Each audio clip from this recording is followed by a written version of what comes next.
GM 3.0-liter Duramax cast aluminum engine oil pan installation guide. Step 1. Vehicle off and engine cool. Unbolt and remove the factory skid plate. Step 2. Remove the bolts securing the sway bar mounts to the frame, then swing the sway bar down and out of the way. Step 3. Drain the engine oil and remove the oil filter. Step 4. Unbolt and remove the front crossmember.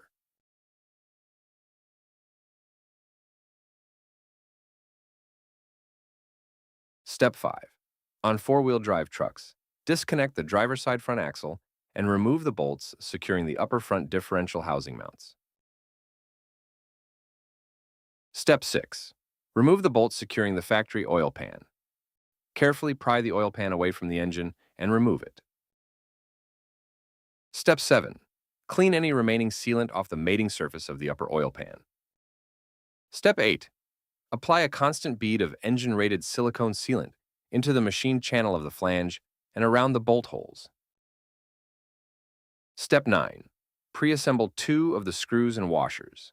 Then, position the PPE oil pan in place using the locating holes on the flange. Install the 2 screws on opposite sides to hold the pan in place.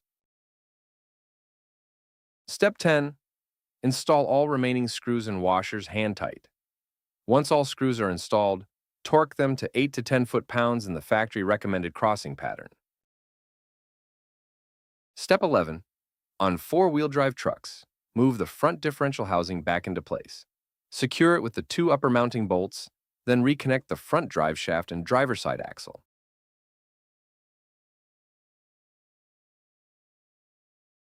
Step 12. Move the front sway bar back into place and secure the mounts with the factory bolts. Then, reinstall the front crossmember using the factory bolts. Step 13. Install new engine oil filter and fill with manufacturer-recommended oil. Step 14. Reinstall the factory skid plate. Installation complete.